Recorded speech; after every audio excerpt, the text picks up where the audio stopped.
owner of this house would not be allowed by the planners to fit UPVC windows or stone cladding, but he is allowed to festoon the parking space outside his house with a hideous Chrysler PT Cruiser. That makes no sense. If I had my way, only one car would be allowed in a village as lovely as this. A car that this year is celebrating its 50th birthday. I agree with Clarkson. Beguiling, bewitching, beautiful. A Jaguar is a Shagawar.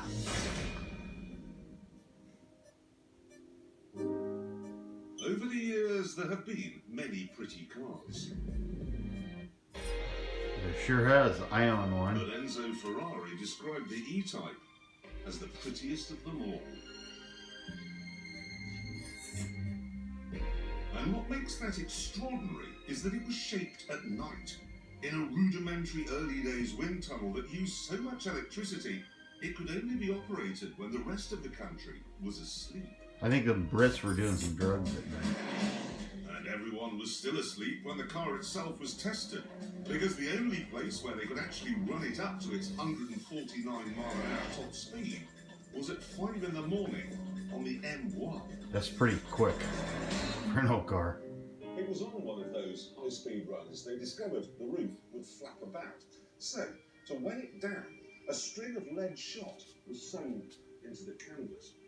And there was a similar make, do and mend attitude to the rear suspension.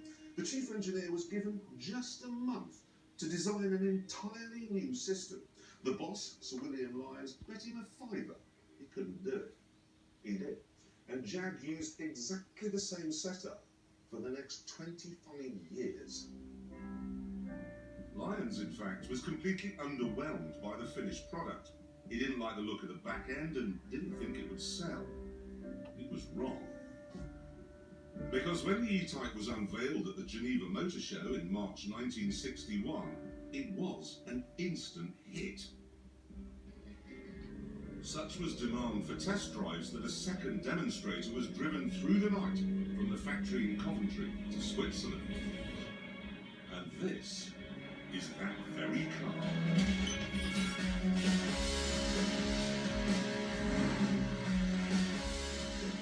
Okay, let's see what the old girl can do. I know it's Genesis. I know this is the very first convertible E-Type ever. But I have to find out what it's like when we get in some noise. Oh! Ho, ho.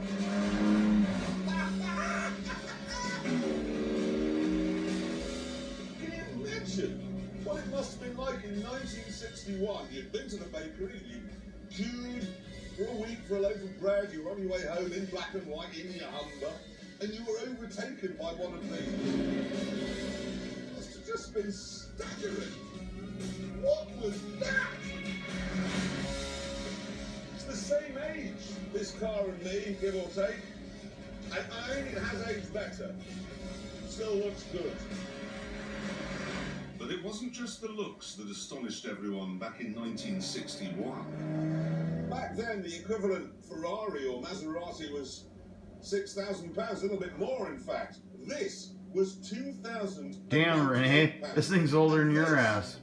Thanks to its 3.8 litre straight six engine, was faster. Oh, ho, ho. This is just heaven! Even by today's standards, that is a lot of blow.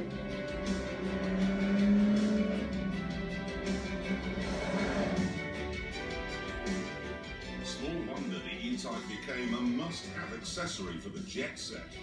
Princess Grace, Steve McQueen, Tony Curtin, Britt Eklund, Frank Sinatra, George Best, Roy Orbison, Charlton Heston. And don't forget, They all had Renee jets. Cates. No car before ever caused such a stir, and no car has since, really.